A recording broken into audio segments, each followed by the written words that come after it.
নমস্কার বন্ধুরা। আজ আমার গল্পের গোয়েন্দা হলেন ফেলুদা, যাকে সৃষ্টি করেছিলেন সত্যজিৎ রায়, যিনি জন্মগ্রহণ করেছিলেন 1921 সালের 2রা মে কলকাতায় এবং তার মহাপ্রয়াণ ঘটে 1992 সালের 23শে এপ্রিল কলকাতায়। তার প্রতি গভীর শ্রদ্ধা নিবেদন করে শুরু করছি আজকের গল্প সমাদদারের চাবি।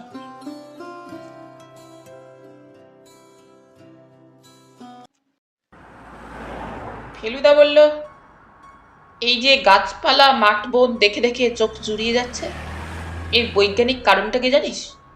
কারণ আদিম কাল থেকে হাজার হাজার বছর ধরে গাছপালার মধ্যে বসবাস করে সবুজের সঙ্গে মানুষের চোখের একটা স্বাভাবিক স্বাস্থ্যকর সম্পর্ক গড়ে উঠেছিল।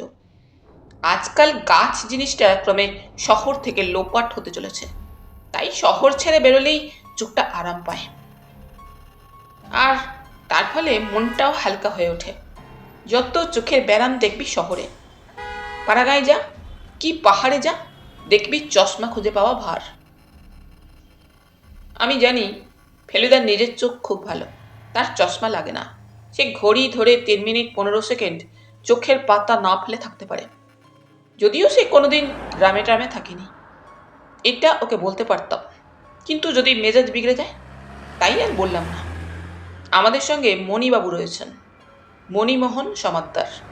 তার চোখে পুরু মাইনাস পাওয়ারের চশমা। তিনি অবশ্যই শহরের লোক, বয়স 50-50, বেশ ফর্সা রং, নাকটা যাকে বলে টিকালো, কানের কাছে চুলগুলো পাকা। মণিমোহনবাবুর ফিয়াট গাড়িতেই আমরা যশোর রোড দিয়ে চলেছি বামনগাছি। কেন যাচ্ছি সেটা এই বেলা বলা দরকার। গতকাল ছিল রবিবার, পুজোর ছুটি সবে আরম্ভ হয়েছে।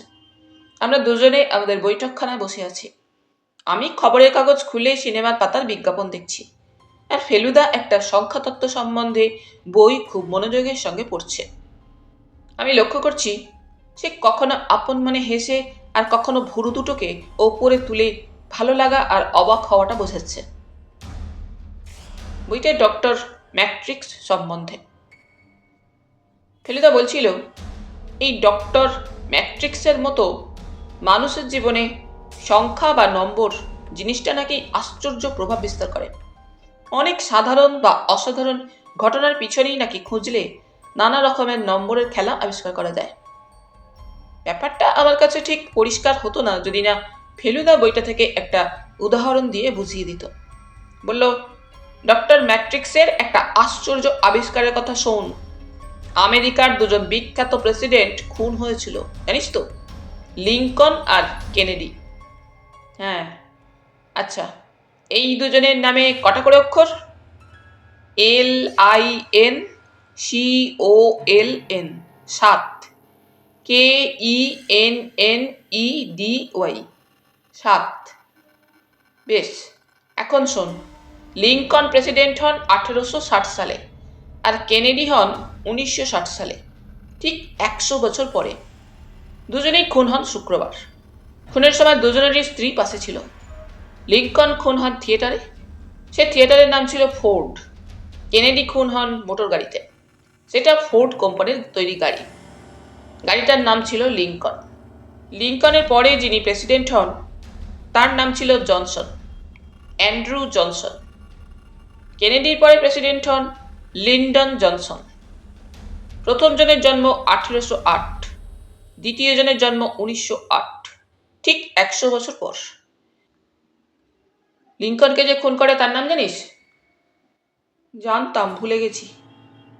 জন উইলকস বুথ।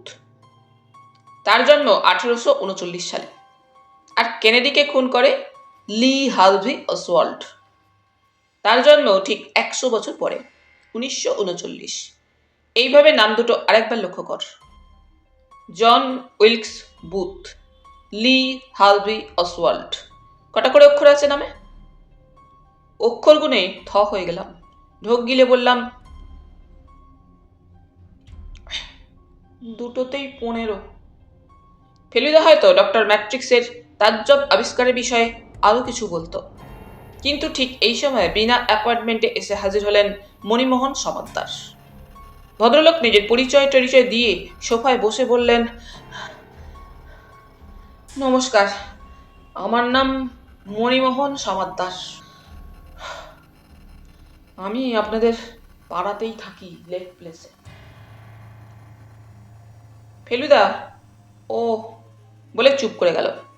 আমি ভদ্রলোককে আর চোখে দেখছি। গায়ে একটা হালকা রঙের বুশ শার্ট আর ব্রাউন প্যান্ট, পায়ে বাটার স্যান্ডক জুতো। একটু ইতস্তত করে গলা খাঁকড়িয়ে বললেন, আপনি হয়তো আমার কাকার নাম শুনে থাকবেন, রাধারমন সমাদ্দার। এই সেদিন যিনি মারা গেছেন? ফেলুদা প্রশ্ন করল। যার খুব গান বাজনার শখ ছিল? আগে হ্যাঁ। অনেক বয়স হয়েছিল না? 82। হ্যাঁ, কাগজে পড়ছিলাম। অবশ্যই মৃত্যু সংবাদটা পড়ার আগে তার নাম শুনেছিলাম বললে মিথ্যে বলা হবে। সেটা কিছুই আশ্চর্য না। উনি যখন গান বাজনা ছেড়েছেন তখন আপনি নেহাতি ছেলে মানুষ। প্রায় 15 বছর হলো রিটায়ার করে বামুনগাছিতে বাড়ি করে সেখানেই চুপচাপ বসবাস করছিলেন। 18ই সেপ্টেম্বর সকালে হার্ট অ্যাটাক হয়। সেই দিন রাত্রে মারা যান। এসি। ভদ্রলোক কয়েক সেকেন্ড চুপ। ফেলুদা তার বাঁ পাটা ডান পায়ের ওপর তুলে বসেছিল। এই ফাঁকে ডান পাটা বাঁ পায়ের ওপর তুলে দিল। মিস্টার সমাদ্দার একটু কিন্তু ভাব করে বললেন, আপনি হয়তো ভাবছেন লোকটা কি বলতে এলো। আসলে ব্যাকগ্রাউন্ডটা একটু না দিয়ে দিলে। নিশ্চয়ই, ফেলুদা বলে উঠল। আপনি তাড়াহুড়ো করবেন না, টেক ইউর টাইম। মণিমোহনবাবু বলতে লাগলেন, আমার কাকা ঠিক সাধারণ মানুষ ছিলেন না। ওর পেশা ছিল ওকালতি, এবং তাতে রোজগারও করেছেন যথেষ্ট।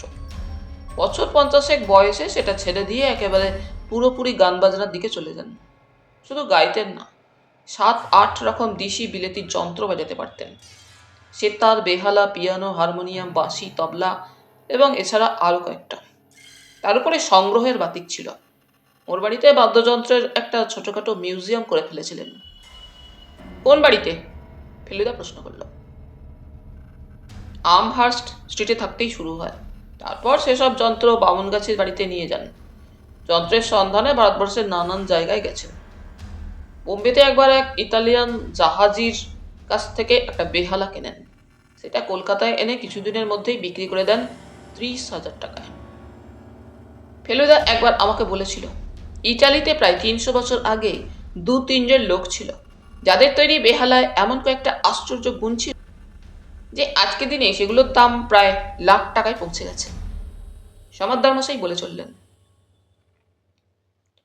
এইসব গুণের পাশে কাকার একটা মস্ত দোষ ছিল। তিনি ছিলেন অত্যন্ত কৃপণ। এই যে শেষ বয়সে আত্মীয় স্বজনের কাছ থেকে দূরে সরে গেলেন, তার একটা প্রধান কারণ হলো তার কৃপণতা। আত্মীয় বলতে আপনি ছাড়া আর কে আছে? এখন আর বিশেষ কেউ নেই। দূর সম্পর্কের আত্মীয় কিছু এদিকে ওদিকে ছড়িয়ে আছে। আমার কাকারা ছিলেন 4 ভাই 2 বোন। বোনেরা মারা গেছেন। ভাইদের মধ্যে কাকাকে নিয়ে 3 জন মারা গেছেন। আর একজন জীবিত কি মৃত জানা নেই। তিনি প্রায় 30 বছর আগে সংসার ছেড়ে চলে যান। রাধারমন নিজে বিপত্নিক ছিলেন। একটি ছেলে ছিল মুরলীধর। তিনিও প্রায় 25 বছর হলো মারা গেছেন। তার ছেলে ধরণীধর হলো কাকার একমাত্র নাতি। ছেলেবেলায় সে কাকার খুব প্রিয় ছিল। শেষটায় পড়াশোনায় জলাঞ্জলি দিয়ে যখন নাম বদলে থিয়েটারে ঢুকলো, তখন থেকে কাকা তার মুখ দেখেননি। এই হলো আত্মীয়। ধরণীধর বেঁচে আছেন? হ্যাঁ, সে এখন থিয়েটার ছেড়ে যাত্রার দলে যোগ দিয়েছে। কাকার মৃত্যুর পর তার খোঁজ করেছিলাম, কিন্তু সে কলকাতায় নেই। দলের সঙ্গে কোন অজপাড়াগাঁয়ে ট্যুরে বেরিয়েছে। ওর বেশ নামটাম হয়েছে, গান বাজনাতেও ট্যালেন্ট ছিল, যে কারণে কাকা ওকে ভালোবাসতেন। মণিমোহনবাবু হঠাৎ যেন খেই হারিয়ে কয়েক সেকেন্ড চুপ করলেন। তারপর আবার বলে চললেন, আমার সঙ্গে কাকার যে খুব একটা যোগাযোগ ছিল তা নয়। ওরা তো 2 মাসে একবার দেখা হতো, ইদানিং আরো কম। আসলে আমার একটা ছাপাখানা আছে ভবানীপুরে। Eureka press. তাতেই গত কমাস লোডশেডিং নিয়ে খুব ভুগতে হচ্ছে। কাকার হার্ট অ্যাটাকটা হওয়াতে ওর প্রতিবেশী অবনীবাবু আমাকে টেলিফোন করে খবর দেন। আমি তৎক্ষণাৎ চিন্তামণি বোসকে নিয়ে চলে যাই। যখন পৌঁছই তখন জ্ঞান ছিল না, মারা যাবার ঠিক আগে জ্ঞান হয়। আমাকে দেখে মনে হলো চিনলেন, দু একটা ভাঙা ভাঙা কথাও বললেন। ব্যাস, তারপরেই শেষ। কি বললেন? ফেলুদা জিজ্ঞেস করল। সে এখন আর পায়ের উপর পা তুলে নেই, চেয়ারের সামনের দিকে এগিয়ে বসেছে। প্রথমে বললেন, আমার নামে। তারপর কিছুক্ষণ ঠোঁট নড়ছে, কথা নেই। শেষে অনেক কষ্টে দুবার বললেন, চাবি চাবি। ব্যাস। ফেলুদা ভুরু কুচকে চেয়ে রয়েছে মণিমোহন বাবুর দিকে। বলল, কি বলতে চাচ্ছিলেন সেটা আন্দাজ করতে পেরেছিলেন কি? প্রথম অংশ শুনে মনে হয় ওর নামে যে কৃপণ বলে অপবাদ রটেছিল সেটার বিষয়ে কিছু বলতে চাইছেন। আমার ধারণা ওর মনে একটা অনুশোচনার ভাব জেগেছিল। কিন্তু আসল কথাটা হচ্ছে ওই চাবি। কিসের চাবির কথা বলছেন কিছুই বোঝা গেল না। ঘরে একটা আলমারি আর একটা সিন্দুক ছিল, তার চাবি ওর খাটের পাশে টেবিলের দেরাজে থাকতো। বাড়িতে ঘর মাত্র 3টে, আর একটা বাথরুম, সেটা শোবার ঘরের সঙ্গে লাগা। আসবাবপত্র বলতে বিশেষ কিছুই নেই, অন্তত চাবি লাগে এমন জিনিস তো নেই বললেই চলে। দরজার যে তালা ব্যবহার করতেন সেটা একরকম জার্মান তালা, তাতে চাবির দরকার হয় না, নম্বরের কম্বিনেশনে খুলতে হয়। সিন্দুক আর আলমারিতে কি ছিল? আলমারির তাকে কিছু জামা কাপড় ছিল, আর দেরাজে কিছু কাগজপত্র, দরকারি কিছুই না। আর সিন্দুক ছিল একেবারে খাঁ খাঁ খালি। টাকা পয়সা? নাথিং, নট এ পাইস। টেবিলের দেরাজে কিছু খুচরো পয়সা ছিল, আর বালিশের নিচে একটা বটুয়াতে কিছু 2 টাকা 5 টাকার নোট। ব্যাস। বটুয়া থেকে নাকি সংসারের জন্য টাকা বার করে দিতেন, অন্তত চাকর অনুকূল তাই বলে। কিন্তু সেও তো বলছেন সামান্য টাকা, সেটা ফুরিয়ে গেলে অন্য কোথাও থেকে বার করতে হতো নিশ্চয়ই। নিশ্চয়ই। আপনি কি বলতে চান উনি ব্যাংকে টাকা রাখতেন না? মণিমোহনবাবু হেসে বললেন, তাই যদি রাখবেন তাহলে আর সাধারণ মানুষের সঙ্গে তফাৎটা হবে কোথায়? এককালে রাখতেন, তবে বছর 25 আগে একটা ব্যাংক ফেল করায় উনি বেশ ক্ষতিগ্রস্ত হয়েছিলেন। তারপর থেকে আর ব্যাংকের সঙ্গে কোনো সংস্রব রাখেননি। অথচ মণিবাবু গলার স্বর নামিয়ে বললেন, আমি জানি ওর বিস্তর টাকা ছিল, এবং সেটা যে বাড়ি তৈরি করার পরেও ছিল সেটা তার দুষ্প্রাপ্য বাজনার কালেকশন দেখলেই বুঝতে পারবেন। তাছাড়া উনি নিজের পেছনে বেশ ভালোই খরচ করতেন। ভালো খেতেন, বাড়িতে ভালো বাগান করেছিলেন, একটা সেকেন্ড হ্যান্ড অস্টিন গাড়িও কিনেছিলেন, মাঝে মাঝে বেরোতেন, শহরে আসতেন। কাজেই ফেলুদা পকেট থেকে চারমিনার বার করেছে, মণিমোহনবাবুকে অফার করে দেশলাই ধরিয়ে দিল। ভদ্রলোক বেশ ভালো করে টান দিয়ে ধোঁয়া ছেড়ে বললেন,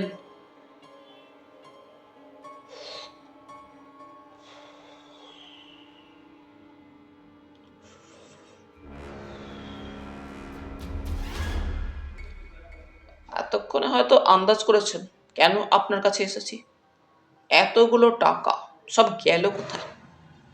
কোন চাবির কথা বলেছিলেন কাকা? সেই চাবি দিয়ে কোন জিনিসটা খুললে কি পাওয়া যাবে? সেটা কি টাকা না অন্য কিছু? যদি উইল থেকে থাকে তাহলে সেটা তো পাওয়া দরকার। উইল না থাকলে অবশ্যই টাকা নাতেই পাবেন, কিন্তু তার আগে টাকাটা তো পেতে হবে। আপনার বুদ্ধির অনেক তারিফ শুনেছি, আপনি যদি এ ব্যাপারে আমাকে একটু হেল্প করতে পারেন। মণিমোহনবাবুর সঙ্গে কথা বলে ঠিক হলো যে পরদিনই সকালে আমরা বামুনগাছি যাব। ওর গাড়ি আছে, উনি নিজেই সকাল 7টায় এসে আমাদের তুলে নিয়ে যাবেন। আমি বুঝেছি যে ফেলুদার কাছে এটা একটা নতুন ধরনের রহস্য। রহস্য না বলে হেঁয়ালিও বলা যেতে পারে, অন্তত গোড়াতে তাই মনে হয়েছিল। শেষে দেখলাম হেঁয়ালির চেয়েও অনেক বেশি গোলমেলে পেঁচালো একটা কিছু। বারাসত ছাড়িয়ে একটা রাস্তা যশোর রোড থেকে ডান দিকে মোড় নিয়ে বামুনগাছের দিকে গেছে। সেই মোড়ের মাথায় একটা খাবারের দোকান থেকে মণিমোহনবাবু আমাদের চা আর জিলিপি কিনে খাওয়ালেন। তাতে 15 মিনিট গেল, তা না হলে আমরা 8টার মধ্যেই বামুনগাছি পৌঁছে যেতাম। গোলাপি রঙের পাঁচিল আর ইউক্যালিপটাস গাছে ঘেরা 7 বিঘে জমির উপর রাধারমন সমাদ্দারের একতলা বাড়ি। যে লোকটা এসে গেট খুলে দিল সে বোধহয় মালি, কারণ তার হাতে একটা ঝুড়ি ছিল। গাড়ি গেট দিয়ে ঢুকে বাগানের পাশ দিয়ে কাপড় বিছানো রাস্তার উপর দিয়ে একেবারে বাড়ির দরজার সামনে এসে দাঁড়ালো। ডান দিকে খানিকটা দূরে একটা গ্যারেজের ভিতর একটা পুরানো কালো গাড়ি রয়েছে। সেটাই বুঝলাম রাধারমন সমাদ্দারের অস্টিন। গাড়ি থেকে নামতেই একটা ঠাঁই শব্দ শুনে বাগানের দিকে ফিরে দেখি নীল হাফ প্যান্ট পরা 8-10 বছরের একটি ছেলে হাতে একটা এয়ারগান নিয়ে দাঁড়িয়ে আমাদের দিকে দেখছে।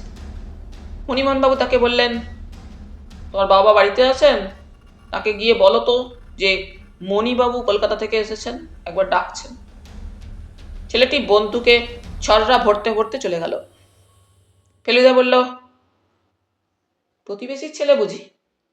আগে হ্যাঁ, ওর বাবা অবনী সেনের একটা ফুলের দোকান আছে নিউ মার্কেটে, এখানে পাশেই ওর বাড়ি, তার সঙ্গে ওর নার্সারি।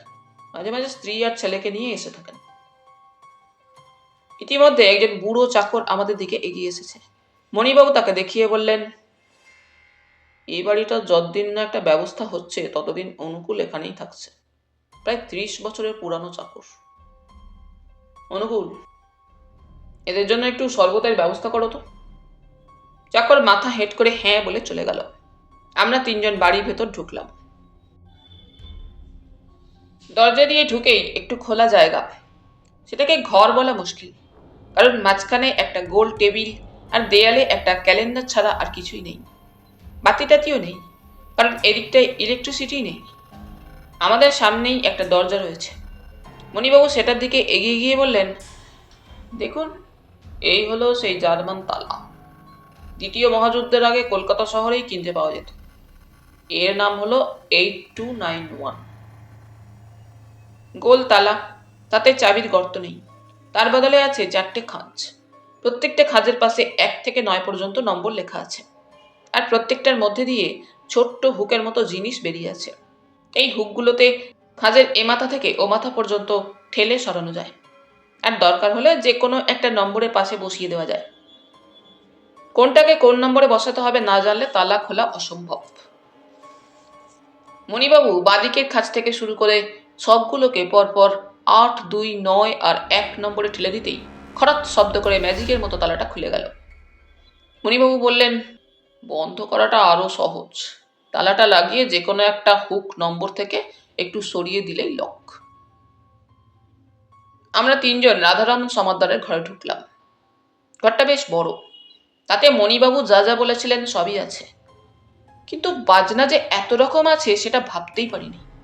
তার কিছু রয়েছে দক্ষিণ দিকের দেওয়ালের গায়ে একটা লম্বা শেলফের 3টে তাকের উপরে, কিছু পূব দিকের দেওয়ালের সামনে একটা লম্বা বেঞ্চির উপর, কিছু ঝুলছে দেওয়ালের হুক থেকে, আর কিছু রয়েছে ছোট ছোট টেবিলের উপর। এছাড়া ঘরে যা আছে তা হলো খাট, খাটের পাশে একটা ছোট টেবিল, উত্তর দিকের দেওয়ালের সামনে একটা আলমারি, আর এক কোণে একটা ছোট সিন্দুক।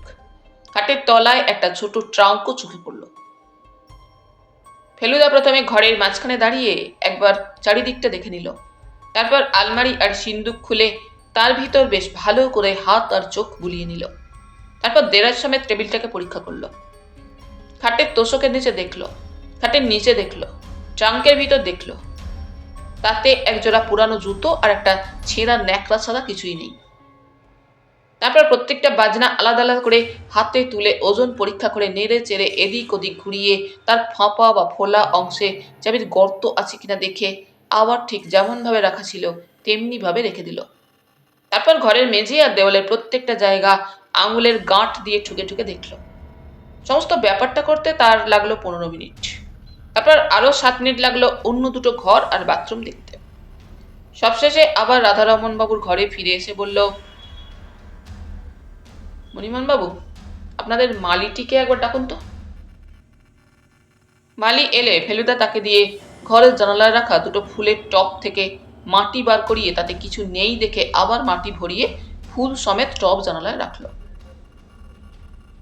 এর মধ্যে অনুকূল বসবার ঘর থেকে 4টে চেয়ার এনে তার সামনে একটা গোল টেবিল পেতে তার উপর লেবুর শরবত রেখে গেছে। শরবতের চুমুক দিয়ে মণিবাবু বললেন, কিছু বুঝলেন? ফেলুদা মাথা নেড়ে বলল, এতগুলো বাজনা একসঙ্গে না থাকলে এ ঘরে যে কোনো অবস্থাপন্ন লোক বাস করতো সেটা বিশ্বাস করা কঠিন হতো। সেই তো বলছি, মণিবাবু বললেন। সাধে কি আপনাকে ডেকেছি? আমি তো একেবারে বোকা বনে গেছি মশাই। আমি বাজনাগুলোর দিকে দেখছিলাম। তার মধ্যে সেতার, শরৎ, তানপুরা, এসরাজ, তবলা, বাঁশি এগুলো আমি চিনি। অন্যগুলো আমি কখনো চোখেই দেখিনি। ফেলুদাও দেখেছি কিনা সন্দেহ। সে মণিবাবুকে প্রশ্ন করল, সবকটা বাজনার নাম জানেন? ওই যে দেওয়াল থেকে তারের যন্ত্রটা ঝুলছে, ওটার কি নাম? মণিবাবু হেসে বললেন, আমি মশাই একেবারে বেসুরো, আমাকে ওসব জিজ্ঞেস করলে কিন্তু ফাঁপড়ে পড়ব। একটা পায়ের শব্দ পেয়ে ঘুরে দেখি সেই বন্দুকওয়ালা ছেলেটির সঙ্গে বছর 40-এর একজন ফর্সা ভদ্রলোক আমাদের ঘরে এসে ঢুকলেন। মণিবাবু আলাপড়ি দিতে জানলাম, ইনি হলেন ফুলের দোকানের মালিক অবনী সেন। ছেলেটির নাম হলো সাধন। অবনীবাবু প্রদোষ মিত্রের নাম শুনেছেন জেনে ফেলুদা একটা ছোট্ট একপেশে হাসির সঙ্গে একটা গলা খাকড়ানি দিল। অবনীবাবু খালি চেয়ারটায় বসেই মণিবাবুর দিকে ফিরে বললেন, ভালো কথা। আপনার কাকা কি কাউকে তার কোনো বাজনা বিক্রি করার কথা বলেছিলেন? কই না তো। মণিবাবু অবাক। কাল একটি ভদ্রলোক এসেছিলেন, এখানে কাউকে না পেয়ে আমার বাড়িতে যান। আমি তাকে আজ আবার আসতে বলে দিয়েছি। আমি আন্দাজ করেছিলাম আপনি হয়তো আসতে পারেন। ভদ্রলোকের নাম সুরজিৎ দাশগুপ্ত, আপনার কাকার মতোই বাজনা সংগ্রহের বাতিক। রাধারমণবাবুর লেখা একটা চিঠি দেখালেন, মৃত্যুর কিছুদিন আগেই লেখা। সেই চিঠি পেয়ে ভদ্রলোক নাকি আগেই একবার দেখা করে গেছেন। আপনাদের চাকরও তাকে দেখেছে বলল। আমিও দেখেছি, কথাটা বলল সাধন। সে একটা টেবিলের উপরে রাখা ছোট্ট হারমোনিয়ামের মতো একটা বাজনার সামনে দাঁড়িয়ে তার পর্দার উপর আস্তে আস্তে আঙ্গুল টিপে টুংটাং সুর বার করছে। অবনীবাবু ছেলের কথা শুনে হেসে বললেন, সাধন প্রায় সারাটা দিনই এই বাড়ির আশেপাশেই ঘোরাফেরা করেন। দাদুর সঙ্গে তার খুব ভাব ছিল। দাদুকে কেমন লাগতো তোমার? ফেলুদা জিজ্ঞেস করল। মাঝে মাঝে খারাপ। সাধন আমাদের দিকে পিছন ফিরেই উত্তরটা দিল। খারাপ কেন? ফেলুদা আবার প্রশ্ন করল। খালি খালি সারেগামা গাইতে বলতেন। আর তুমি গাইতে না? না, কিন্তু আমি গাইতে পারি। যত রাজ্যের হিন্দি ফিল্মের গান। হেসে বলে উঠলেন অবনীবাবু। দাদু জানতেন তুমি গান গাইতে পারো? ফেলুদা জিজ্ঞেস করল। হ্যাঁ। তার মানে তোমার গান শুনেছিলেন তিনি? না। তাহলে কি করে জানলেন? দাদু বলতেন, যার নামে সুর থাকে তার গলায়ও সুর থাকে। কথাটা ঠিক পরিষ্কার হলো না, তাই আমরা ওর মুখ চাওয়াচাই করলাম। ফেলুদা বলল, তার মানে? জানি না। তোমার দাদুর গান তুমি শুনেছ? না, বাজনা শুনেছি। এই কথাটায় মণিমোহনবাবু যেন বেশ হকচকিয়ে গিয়ে বললেন, সে কি সদনবাবু, তুমি ঠিক বলছো? আমি তো জানি উনি বাজনা বাজানো ছেড়ে দিয়েছিলেন। তোমার সামনে বাজিয়েছেন কখনো? সামনে না, আমি বাইরে ছিলাম বাগানে, বন্দুক দিয়ে নারকোল মারছিলাম। উনি তখন বাজালেন। অন্য কোনো লোক বাজায়নি তো? মণিবাবু জিজ্ঞেস করলেন। আর কেউ ছিল না। ফেলুদা বলল, অনেকক্ষণ ধরে বাজনা শুনলে? না, বেশিক্ষণ না। ফেলুদা এবার মণিমোহন বাবুকে বলল, একবার আপনার অনুকূলকে ডাকুন তো। অনুকূল এসে হাত দুটোকে জড়ো করে দরজার মুখে দাঁড়ালো। ফেলুদা বলল, তোমার মনিবকে সম্প্রতি কখনো বাজনা বাজাতে শুনেছ? অনুকূল ভীষণ কাচুমাচু ভাব করে বলল, হেগে বাবু তো ঘরের ভিতরেই থাকতেন সর্বক্ষণ, তা সে কখন কি করতেন না করতেন। তোমার সামনে বাজনা বাজাননি কখনো? হেগে না। বাজনার আওয়াজ শুনেছ? হেগে তা যেন কয়েকবার, তবে কানে তো ভালো শুনি না। মারা যাবার আগে একজন অপরিচিত লোক ওর সঙ্গে দেখা করতে এসেছিলেন কি, যিনি কাল সকালেও এসেছিলেন? তা এসেছিলেন বটে, এই ঘরে বসেই কথা বললেন। প্রথম কবে এসেছিলেন মনে আছে? হেগে হ্যাঁ, যেদিন তিনি চলে গেলেন সেই দিন সকালে। যেদিন কাকা মারা গেলেন? মণিবাবু চোখ বড় বড় করে জিজ্ঞেস করলেন। হ্যাঁ। অনুকূলের চোখে জল এসে গেছে। সে গামছা দিয়ে চোখ মুছে ধরা গলায় বলল, সে ভদ্রলোক গেলেন চলে, আর তার কিছু পরেই আমি বাবুর চানের জল গরম করে নিয়ে তেনাকে বলতে গিয়ে দেখি কি তেনার যেন হুঁশ নেই। তো একবার বাবু বাবু করে ডেকে যখন সাড়া পেলাম না, তখন এনার বাড়িতে গেলাম কবর দিতে। অনুকূল অবনীবাবুর দিকে দেখিয়ে দিল। অবনীবাবু বললেন, আমি ব্যাপার দেখেই মণিবাবুকে টেলিফোন করে একজন ডাক্তার নিয়ে আসতে বলি। অবশ্যই বিশেষ কিছু করার ছিল না। একটা গাড়ির আওয়াজ পাওয়া গেল। অনুকূল বাইরে চলে গেল। মিনিট খানেকের মধ্যেই ঘরে এসে ঢুকলেন লম্বা জুলপি, ঝাঁকড়া চুল, লম্বা গোঁফ আর পুরু ফ্রেমের চশমা পরা এক ভদ্রলোক। জানা গেল ইনি সুরজিৎ দাশগুপ্ত। অবনীবাবু মণিমোহন বাবুকে দেখিয়ে বললেন, আপনি এর সঙ্গে কথা বলুন, ইনি রাধারমন বাবুর ভাইপো। ও, আই সি। আপনার কাকার সঙ্গে আমার চিঠিতে আলাপ হয়, উনি আমাকে এসে দেখা করতে। মণিবাবু তার কথার উপরেই বললেন, কাকার চিঠিটা সঙ্গে আছে কি? ভদ্রলোক তার কোটের ভিতরের পকেট থেকে একটা পোস্ট কার্ড বার করে মণিবাবুর হাতে দিলেন। মণিবাবুর পড়া হলে সে চিঠি ফেলুদার হাতে গেল। আমি ঝুঁকে পড়ে দেখলাম, তাতে রাধারমন বাবু ভদ্রলোককে রবিবার 18 সেপ্টেম্বর সকালে 9টা থেকে 10টার মধ্যে তার সঙ্গে দেখা করতে লিখেছেন।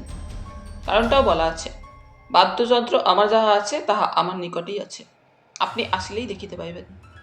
উল্টো দিকে ভদ্রলোকের ঠিকানাটাও ফেলুদা দেখে নিল। Minerva hotel, central avenue, Kolkata 13। Feluda চিঠিটা পড়ে খাটের পাশে টেবিলের উপর রাখা সুলেখা ব্লু ব্ল্যাক কালিটার দিকে এক ঝলক দেখে নিল। চিঠিটা মনে হয় সেই কালিতেই লেখা। সুরজিৎবাবু এতক্ষণ দাঁড়িয়েছিলেন, এবার যেন একটু অসহিষ্ণুভাবেই খাটের একটা কোণে গিয়ে বসলেন। পরের প্রশ্নটাও মণিমোহন বাবুই করলেন। 18 তারিখে আপনার সঙ্গে কি কথা হয়? সুরজিৎবাবু বললেন, কিছুদিন আগে একটা পুরানো গীত ভারতী পত্রিকায় বাদ্যযন্ত্র সম্বন্ধে ওর একটা লেখা পড়ে আমি রাধারমন বাবু সম্বন্ধে জানতে পারি। এখানে এসে ওর কালেকশন দেখে আমি তার থেকে দুটো যন্ত্র কেনার ইচ্ছা প্রকাশ করি। দাম নিয়ে কথা হয়, আমি দুটোর জন্য 2000 টাকা অফার করি। উনি রাজি হন। আমি তখনই চেক লিখে দিচ্ছিলাম, উনি দুদিন পরে ক্যাশ নিয়ে আসতে বললেন। তাই বুধবার আবার অ্যাপয়েন্টমেন্ট হয়। মঙ্গলবার কাগজে দেখি উনি মারা গিয়েছেন। তারপর আমি দেরাদুন চলে যাই, পরশু ফিরেছি। মণিবাবু বললেন, আপনি যেদিন দেখা করতে আসেন সেদিন ওর শরীর কেমন ছিল? ভালোই তো, তবে ওর বোধহয় একটা ধারণা হয়েছিল উনি আর বেশি দিন বাঁচবেন না। দু একটা কথায় সেরকম একটা ভাব প্রকাশ পাচ্ছিল। আপনার সঙ্গে কোনো কথা কাটাকাটি হয়নি তো? প্রশ্নটা শুনে সুরজিৎ বাবুর মুখ কয়েক মুহূর্তের জন্য বেশ কালো হয়ে গেল। তারপর চাপা গলায় বললেন, আপনি কি ভদ্রলোকের হার্ট অ্যাটাকের জন্য আমাকে দায়ী করছেন? মণিবাবু যথাসম্ভব ঠান্ডাভাবেই বললেন, আপনি ইচ্ছে করে কিছু করেছেন বলছি না, তবে আপনি যাবার কিছুক্ষণ পরেই তো উনি অসুস্থ হয়ে পড়েন, তাই। তা হতে পারে, তবে আমি যতক্ষণ ছিলাম ততক্ষণ তিনি সম্পূর্ণ সুস্থ ছিলেন। এনিওয়ে, আপনি আমার ব্যাপারে নিশ্চয়ই একটা ডিসিশন নিতে পারবেন। আমি ক্যাশ টাকা নিয়ে এসেছি, 2000। ভদ্রলোক পকেট থেকে মানিব্যাগ বার করলেন। যন্ত্র দুটো আজ পেলে ভালো হতো। আমি কাল দেরাদুন ফিরে যাচ্ছি। আমি থাকি ওখানেই মিউজিক নিয়ে রিসার্চ করি। কোন দুটো যন্ত্রের কথা বলছেন আপনি? সুরজিৎবাবু খাট থেকে উঠে দেওয়ালের দিকে গিয়ে হুকে ঝোলানো একটা বাজনার দিকে দেখিয়ে বললেন, একটা হলো এটা, এর নাম খামাঞ্চে, ইরানের যন্ত্র। এটার নাম জানতাম কিন্তু দেখিনি কখনো, বেশ পুরানো যন্ত্র। আর অন্যটা হলো।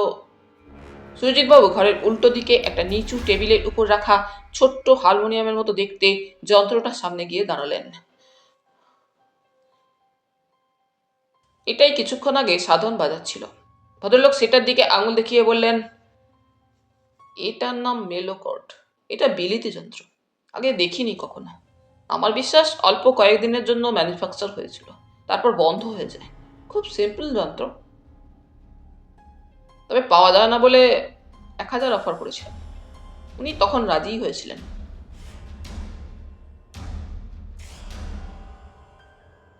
ওগুলো এখন দেওয়া যাবে না মিস্টার দাশগুপ্ত। সুরজিৎবাবু থমকে গেলেন। কথাটা বলেছে ফেলুদা, আর বলেছে বেশ জোরের সঙ্গে। তীক্ষ্ণ দৃষ্টিবান হানার কথাটা কোন বইয়ে যেন পড়েছি।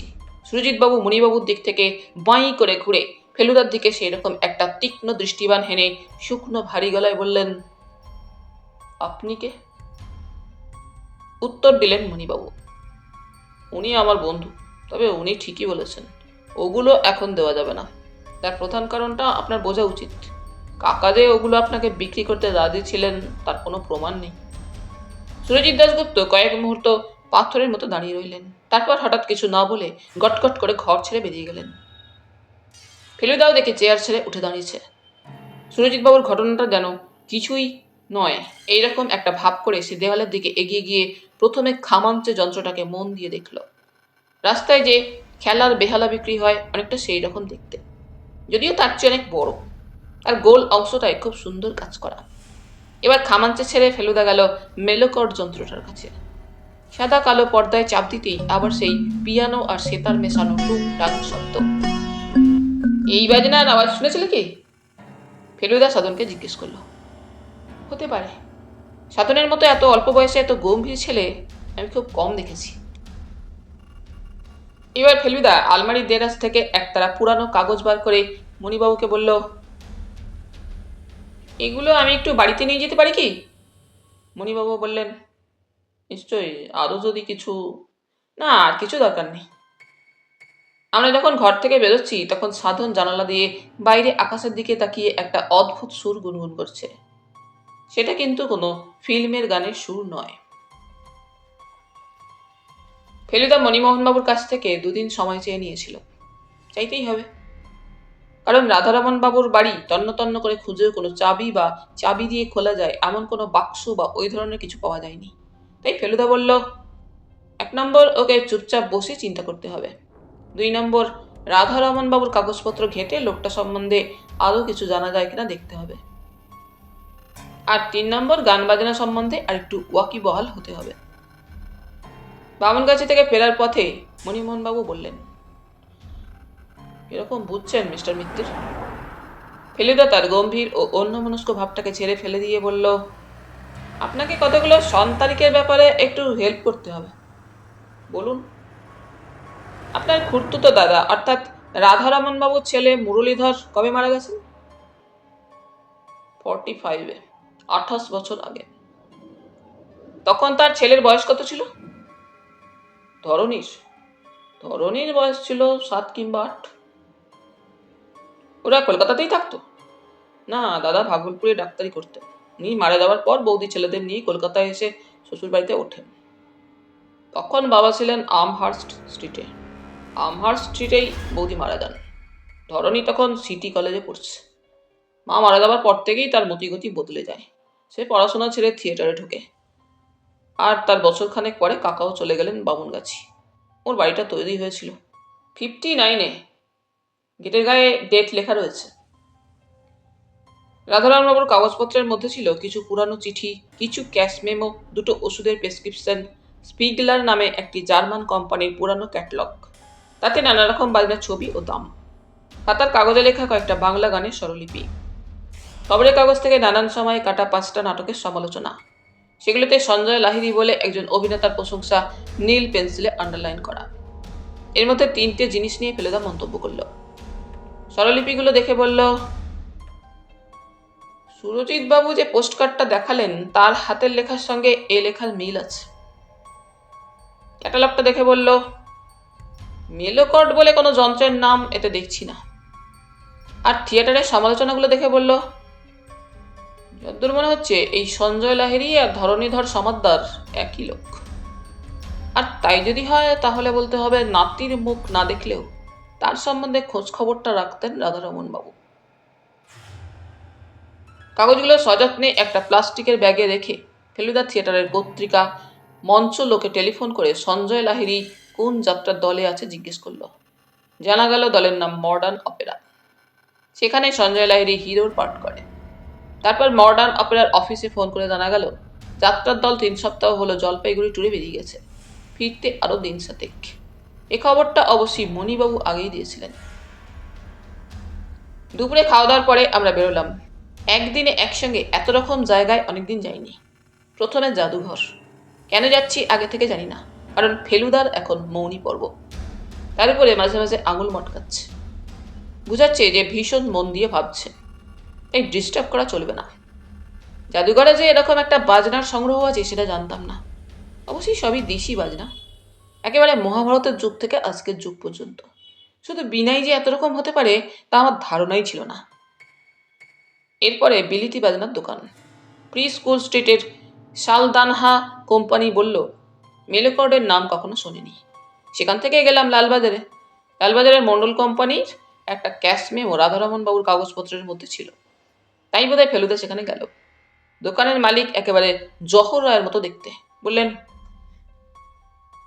সমাদ্দার মশাই আমাদের অনেক দিনের খদ্দের, সেই আমার ফাদারের টাইম থেকে। মেলোকর্ড বলে কোনো যন্ত্রের নাম শুনেছেন? ফেলুদা জিজ্ঞেস করলো। মেলোকর্ড? তাই না তো। ক্ল্যারিয়নেট টাইপের কিছু ফু দেওয়া যন্ত্র, উইন্ড ইনস্ট্রুমেন্ট?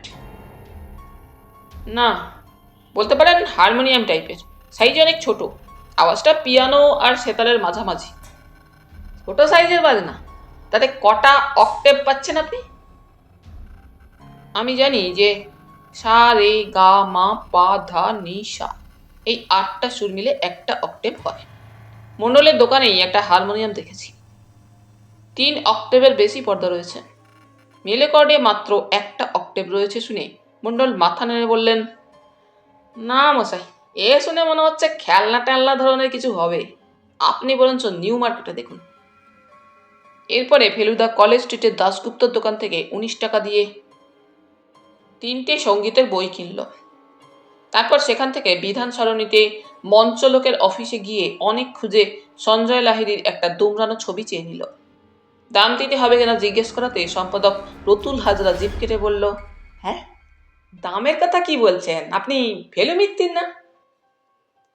রাস্তায় মোড়ের একটা দোকান থেকে ঠান্ডা লস্যি খেয়ে ট্যাক্সি ধরে বাড়ি ফিরতে হয়ে গেল 7:30।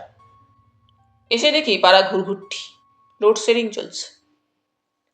ফেলুদা তার মধ্যেই মোমবাতি জ্বালিয়ে গানের বইগুলো উল্টে পাল্টে দেখতে লাগলো। 9টায় আলো আসার পর বলল, তোপসে, তুই শ্রীনাথকে নিয়ে চট করে একবারটি পটুদের বাড়ি চলে যেত, গিয়ে বল ফেলুদা একদিনের জন্য হারমোনিয়ামটা চেয়েছে। ঘুমাবার আগে পর্যন্ত শুনলাম ফেলুদা পেঁ পেঁ করে হারমোনিয়াম বাজাচ্ছে। রাত্রে স্বপ্নে দেখলাম একটা প্রকাণ্ড ঘরে একটা প্রকাণ্ড লোহার দরজা, আর তাতে একটা প্রকাণ্ড ফুটো। ফুটোটা এত বড় যে তার মধ্যে দিয়ে অনায়াসে উল্টো দিকে চলে যাওয়া যায়।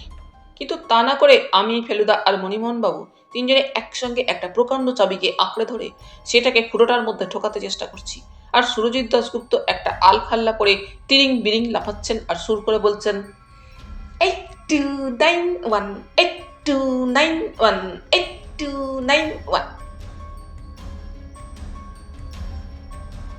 পরদিন মঙ্গলবার। মণিমোহনবাবু বলেছিলেন বুধবার আবার খবর নেবেন, কিন্তু সকাল 7টায় তার টেলিফোন এসে হাজির। ফোনটা আমিই ধরেছিলাম। ফেলুদাকে ডেকে দিচ্ছি বলতে বললেন, দরকার নেই, তুমি ওকে বলো এক্ষুনি আসছি, জরুরি কথা আছে। 15 মিনিটের মধ্যেই ভদ্রলোক এসে গেলেন। বললেন, অবনীবাবু একটুক্ষণ আগে বামুনগাছি থেকে ফোন করেছিলেন, কাকার শোবার ঘরে মাঝরাত্রে লোক ঢুকেছিল। ওই জার্মান তালার সংখ্যে তার কে জানে? ফেলুদা তৎক্ষণাৎ প্রশ্ন করলাম, আমার ভাইপো জানতো, অবনীবাবু জানেন কিনা জানি না, বোধ হয় না। তবে সামনের দরজা দিয়ে ঢুকিনি সে লোক, তবে বাথরুমে জমাদার ঢোকার দরজা দিয়ে। কিন্তু কাল যখন বাথরুমে গেলাম তখন তো সে দরজা বন্ধ ছিল, আমি নিজে দেখেছি। পরে হয়তো কেউ খুলেছিল। যাই হোক, কিছু নিতে পারিনি, ঢোকার সঙ্গে সঙ্গেই অনুকূল টের পেয়ে গেছিল। আপনি এখন ফ্রি আছেন? একবার যেতে পারবেন? নিশ্চয়ই, তবে তার আগে একটা প্রশ্ন আছে।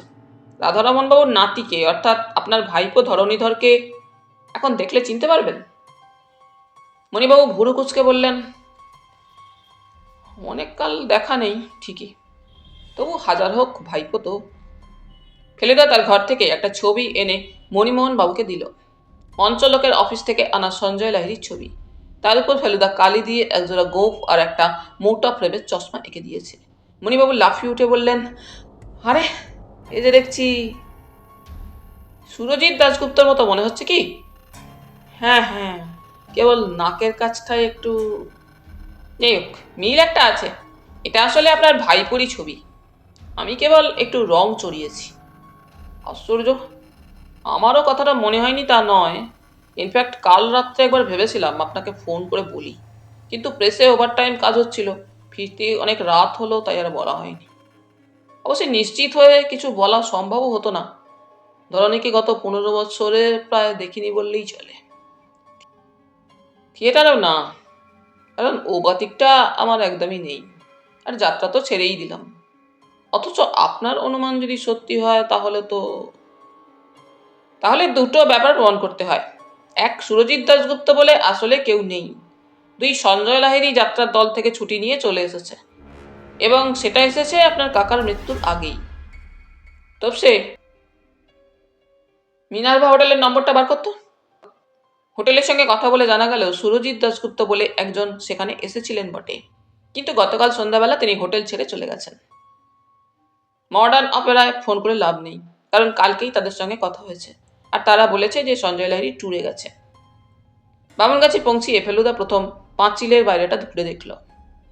যেই আসুক, তাকে গাড়ি বা ট্যাক্সি করে আসতে হয়েছে, আর সে গাড়ি বাড়ি থেকে দূরে রেখে বাকি পথটা হেঁটে এসে পাঁচিল টপকাতে হয়েছে। শেষের কাজটা কঠিন নয়, কারণ 3 জায়গায় পাঁচিলের বাইরে গাছ রয়েছে, আর সে গাছের নিচু ডাল পাঁচিলের ওপর দিয়ে কম্পাউন্ডের ভিতর ঢুকেছে।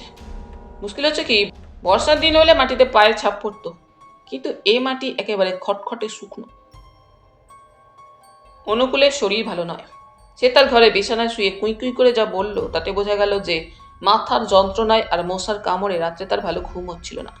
সে যখন শোয়ে, সেখান থেকে তার খাটের পাশে জানালা দিয়ে সোজা রাধারমণ বাবুর ঘরের জানালা দেখা যায়। অন্ধকারের মধ্যে হঠাৎ সেই রাত্রে একটা আলো দেখে সে ধর্মড়িয়ে উঠে কে কে বলে হাঁক দিয়ে ছুটে যায়। কিন্তু সে পৌঁছবার আগেই দেখে একজন লোক রাধারমণ বাবুর বাথরুমের দরজা দিয়ে দৌড়ে বেরিয়ে অন্ধকারে মিলিয়ে গেল। বাকি রাতটা নাকি অনুকূল রাধারমণ বাবুর ঘরের মেঝেতে শুয়ে থাকে। অন্ধকারের মধ্যে সে লোককে চিনতে পারোনি বোধহয়? মণিবাবু প্রশ্ন করলেন। না বাবু, আমি বুড়ো মানুষ, চোখে ভালো দেখি না, আর কাল আবার ছিল অমাবস্যা। রাধারমণ বাবুর ঘরে গিয়ে দেখলাম জিনিসপত্র যেমন ছিল তেমনই আছে, কিন্তু তাও ফেলুদার গম্ভীর গলার স্বরে বেশ ঘাবড়ে গেলাম। মণিবাবু, বারাসত থানায় খবর দিতে হবে। এ বাড়িতে আজ রাত থেকে পাহারার বন্দোবস্ত করতে হবে। সে লোক আবার আসতে পারে, আর সুরজিৎ দাশগুপ্ত যদি সঞ্জয় লাহিড়ী নাও হন, তাহলেও তাকে সন্দেহ করতে হবে, কারণ ওই দুটো যন্ত্রের উপর তার যথেষ্ট লোভ। পয়সা দিয়ে কেনা সম্ভব না হলে অন্য উপায়ে ওগুলো হাত করার চেষ্টা অস্বাভাবিক নয়। এইসব কালেক্টরের গুঁ বড় সাংঘাতিক। মণিবাবু বললেন, আমি অবনীবাবুর বাড়ি থেকে এক্ষুনি থানায় ফোন করে দিচ্ছি, ওসির সঙ্গে আমার আলাপ আছে। ভদ্রলোক ব্যস্তভাবে ঘর থেকে বেরিয়ে গেলেন। ফেলুদা মেলোকরটাকে নিয়ে খাটের উপর বসে নেড়ে চেড়ে দেখতে লাগলো। দারুণ মজবুতভাবে তৈরি, দুপাশের কাঠি সুন্দর কাজ করা। জিনিসটাকে চিৎ করে আলোতে ধরতে একটা রং চটে যাওয়ার লেভেল দেখা গেল।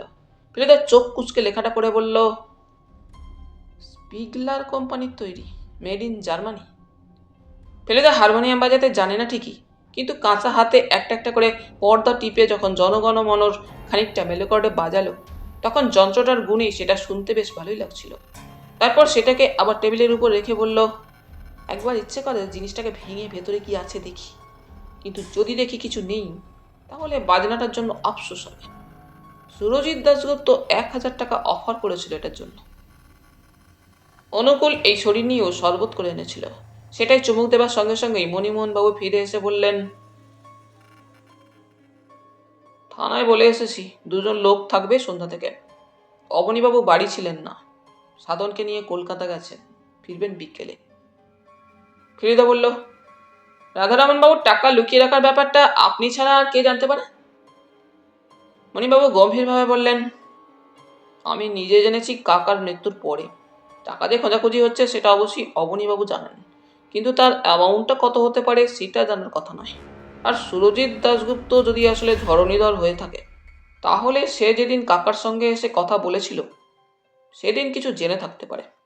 আমার তো বিশ্বাস সে কাকার কাছে টাকাই চাইতে এসেছিল, তারপর কাকার সঙ্গে কথা কাটাকাটি হয়, তার ফলে। মণিবাবু কথাটা শেষ করলেন না। ফেলুদা তার দিকে এক দৃষ্টে তাকিয়ে বলল, তার ফলে আপনার কাকার হার্ট অ্যাটাক হয়, আর সেই অবস্থাতেই ধরণীধর ঘরের মধ্যে টাকার অনুসন্ধান করে। আপনি এই ভাবছেন তো? কিন্তু আমি এটাও জানি যে সে টাকা খুঁজে পায়নি। যদি পেত তাহলে সে বাজনা কেনার অজুহাতে আবার ফিরে আসতো না, এই তো। ঠিক তাই, তার ধারণা ওই দুটো বাজনার একটার মধ্যে টাকাটা রয়েছে। নীলকণ্ঠ। মণিবাবু ফেলুদার দিকে তীক্ষ্ণ দৃষ্টি দিলেন। আপনি তাই বলছেন? আমার মন তাই বলছে, ফেলুদা বলল। তবে আমি আন্দাজে ঢিল মারা পছন্দ করি না, আর আপনার কাকার শেষ কথাগুলো আমি ভুলতে পারছি না। আপনার শুনতে কোনো ভুল হয়নি তো? উনি চাবি কথাটাই বলেছিলেন তো? মণিবাবু হঠাৎ কেমন যেন অপ্রতিভ হয়ে পড়লেন। হাত কচলাতে কচলাতে বললেন, কি জানি মশাই, চাবি বলেই তো মনে হলো। অবশ্যই এমন হতে পারে যে কাকা আসলে প্রলাপ বকছিলেন। চাবি কথাটার হয়তো কোনো অর্থ নেই। কথাটা শুনে আমার মনটা বেশ দমে গিয়েছিল, কিন্তু ফেলুদার মধ্যে দমবার কোনো লক্ষণ দেখলাম না। ও বলল, প্রলাপই হোক আর যাই হোক, এ ঘরে টাকা আছে। আমি যেন সে টাকার গন্ধ পাচ্ছি। চাবিটা আসল কথা নয়, আসল কথা টাকা। তাহলে আপাতত কি করবেন সেটা ঠিক করুন। করেছি, আপাতত বাড়ি ফিরব। দিনের বেলা কোনো ভয় নেই। অনুকূলকে বলে দেবেন চোখ রাখতে, আর বাইরের কোনো লোককে যেন ঢুকতে না দেওয়া হয়। রাত্রে তো পাহারাই থাকবে। আমি বাড়ি গিয়ে আমার খাতা নিয়ে আমার ঘরে আমার খাটের উপর বালিশে বুক দিয়ে উপর হয়ে শুয়ে চিন্তা করব। একটা আবছা আলো দেখতে পাচ্ছি, যেটা আরো উজ্জ্বল হওয়া দরকার। তবে একটা কথা, তেমন বুঝলে রাতটা আমি এখানে কাটাতে চাই। আপনার আপত্তি নেই তো? মোটেই না। 8টা নাগাদ আপনাকে তুলে নিতে পারি। ভালো কথা। আপনি সংখ্যাতত্ত্বে বিশ্বাস করেন?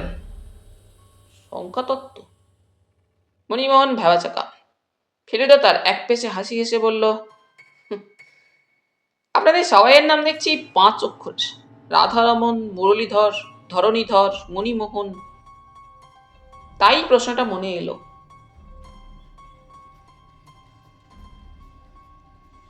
আগে লেখ, মৃত ব্যক্তির নাম কি ছিল? ফেলুদা তার খাটে বসে আছে, আর আমি তার পাশে চেয়ারে। আমার হাতে সে খাতা পেন্সিল ধরিয়ে দিয়েছে। আমি লিখলাম, রাধারমন সমাদ্দার। তার নাতির নাম ধরণীধর সমাদ্দার। নাতির থিয়েটারি নাম সঞ্জয় লাহিড়ী। দেরাদুনের বাজনা সংগ্রাহকের নাম সুরজিৎ দাশগুপ্ত। রাধারমণের প্রতিবেশীর নাম অবনী সেন। তার ছেলের নাম সাধন সেন। রাধারমণের শেষ কথা কি ছিল? আমার নামে চাবি চাবি। গানে একটা সা থেকে তারপরে সা পর্যন্ত কটা সুর থাকে? এর মধ্যে ফেলুদা তার কেনা সঙ্গীত প্রবেশিকার প্রথম চ্যাপ্টারটাকে আমাকে দিয়ে পড়িয়ে নিয়েছে। গান নিয়ে সে কেন এত মেতে উঠেছে জানি না। যাই হোক, আমি লিখলাম 12টা। কি কি? 7টা শুদ্ধ, 4টে কোমল, একটা করি। শুদ্ধ সুর কি কি? কিভাবে লেখে? স, র, গ, ম, প, ধ, ন। কোন কোনটা কোমল হয়? র, গ, ধ, ন। কিভাবে লেখে? রি, গ, দ, ন। আর করি? ম। কিভাবে লেখে?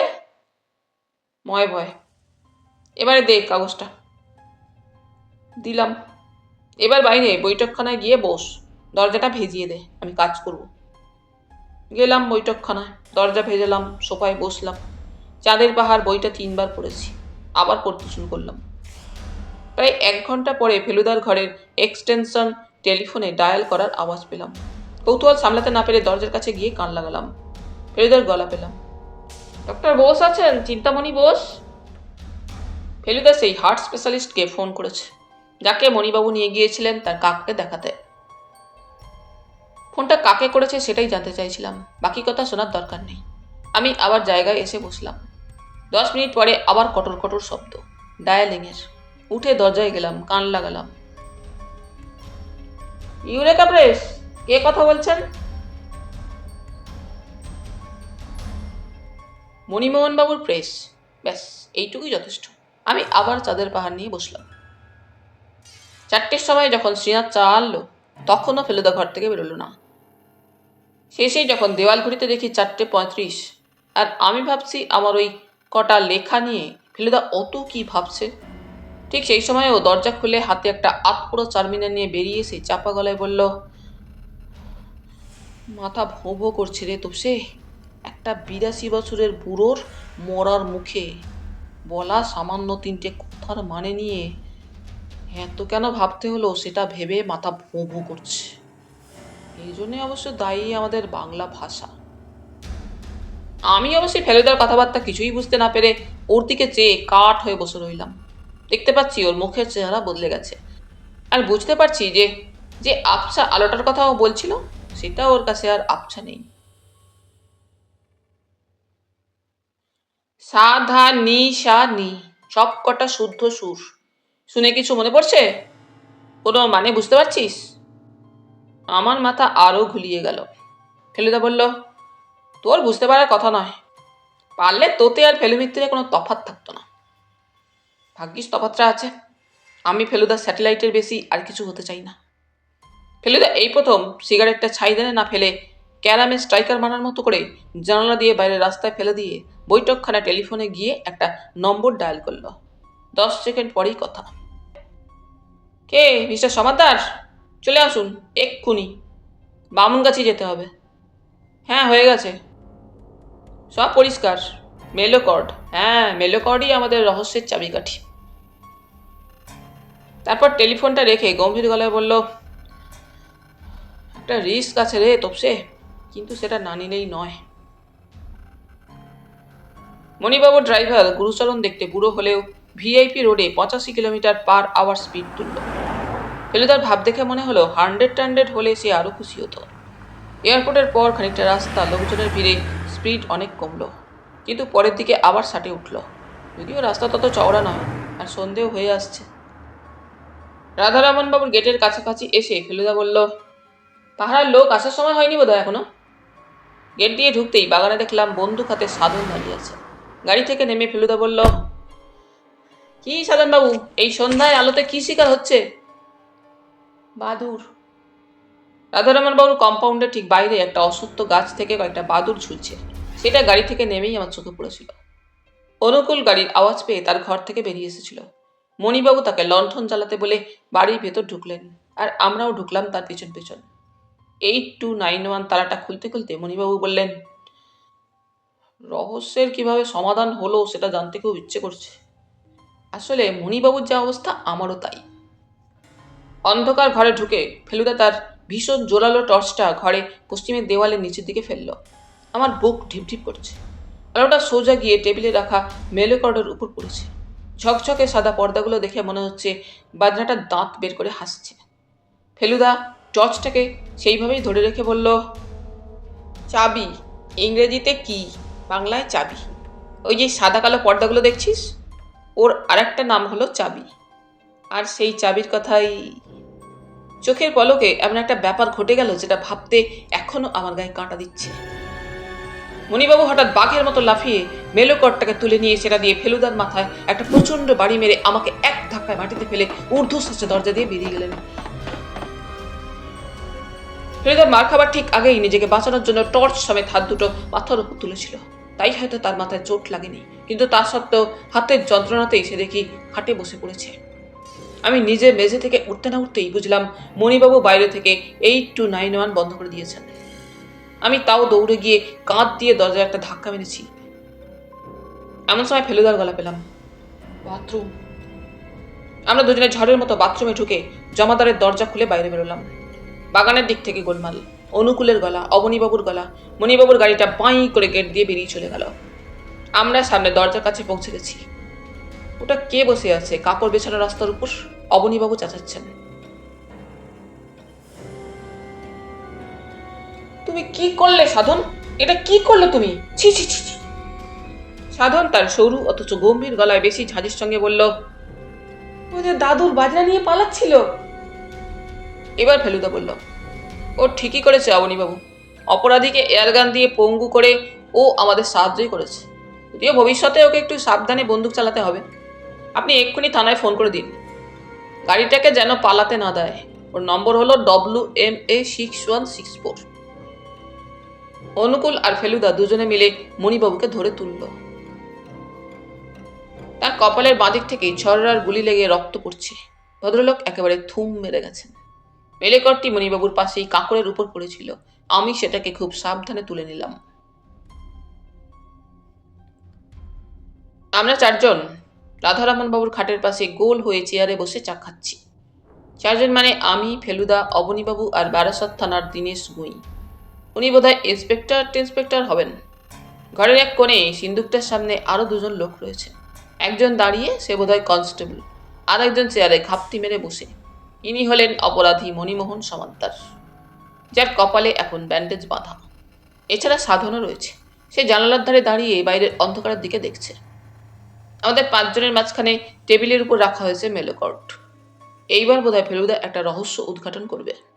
ফেলুদার ঘড়ির কাঁচ ভেঙে গেছে, আর বাঁ হাতের কবজির খানিকটা ছাল উঠে গেছে। রাধারমন বাবুর বাথরুম থেকে ডেটল নিয়ে লাগিয়ে সেখানে সে রুমাল বেঁধে রেখেছে। হাত থেকে চায়ের কাপটা মাটিতে নামিয়ে রেখে ফেলুদা বলতে আরম্ভ করল, মণিমোহন সমাদ্দারকে আমি সন্দেহ করতে আরম্ভ করি আজ দুপুর থেকে। কিন্তু তিনি কোনো একটা বেচাল না চাললে তাকে বাগে আনা যাচ্ছিল না, কারণ তার বিরুদ্ধে প্রমাণের অভাব। আমি তাই খানিকটা রিস্ক নিয়েই তাকে প্রশ্রয় দিচ্ছিলাম। আমাকে আচমকা আক্রমণ করে বাজনা নিয়ে পালানোটাই হলো তার ভুল চাল। শেষ পর্যন্ত তিনি পালাতে পারতেন না ঠিকই, কিন্তু তিনি যে এত তাড়াতাড়ি শায়েস্তা হলেন তার জন্য অবশ্যই দায়ী সাধনের এয়ারগান। মণিমোহনবাবুর একটা কথায় প্রথম খটকা লাগে। কথাটা যখন বলেছিলেন তখন লাগেনি, পরে লাগে। উনি বলেছিলেন পরশু ওর প্রেসে ওভারটাইম কাজ হচ্ছিল, তাই ওর বাড়ি ফিরতে অনেক রাত হয়েছিল। পরশু ছিল সোমবার। আমি জানি যে পাড়ায় মণিবাবুর প্রেস, সে পাড়ায় সন্ধ্যায় নিয়মিত লোডশেডিং হয়। আমার এক প্রফেসর বন্ধু সেই একই পাড়ায় থাকে। আজ ইউরেকা প্রেসে ফোন করে জানতে পারি যে প্রথমত সোমবার বিকেল থেকে লোডশেডিংয়ের জন্য কাজ বন্ধ ছিল, আর দ্বিতীয়ত মণিমোহনবাবু দুপুরের পর আর সেদিন প্রেসেই যাননি। এই মিথ্যে কথাটাতেই আমার মনে ভীষণ খটকা লাগে, আর তারপরেই সন্দেহ হয়। উনি রাধারমন বাবুর শেষ কথা সম্বন্ধে যা বলেছিলেন সেটা সত্যি তো? রাধারমনের মৃত্যুর সময় মণিবাবু ছাড়াও একজন লোক সেখানে ছিলেন। তিনি হলেন ডক্টর চিন্তামণি বোস। তাকে ফোন করে জানতে পারি যে মণিবাবু পুরোপুরি সত্যি কথা বলেননি। রাধারমনের একটা কথা তিনি গোপন করেছিলেন। রাধারমন আসলে বলেছিলেন, ধরণী আমার নামে চাবি চাবি। ধরণী হলো রাধারমনের নাতি। মৃত্যুর আগের মুহূর্তে তার নাতিকেই কিছু বলার কথা মনে এসেছিল, ভাইপোকে নয়। ভাইপোকে হয়তো সেই অবস্থায় তিনি চিনতেই পারেননি। আসলে নাতির সঙ্গে তার সরাসরি সম্পর্ক না থাকলেও তার উপর থেকে রাধারমন বাবুর স্নেহ যায়নি। তার অভিনয়ের প্রশংসা কাগজে বেরোলে তিনি তা কেটে রাখতেন। কিন্তু যে কথাটা তিনি নাতিকে বলতে চেয়েছিলেন সেটা শুনে ফেলল তার ভাইপো। চাবি কথাটা শুনে মণিমোহন বুঝলেন যে টাকা পয়সার কথা বলা হচ্ছে, কিন্তু শেষটায় চাবি দিয়ে কিছুই বেরোল না। তখন মণিবাবুকে গোয়েন্দা ফেলু মিত্রের কাছে আসতে হলো।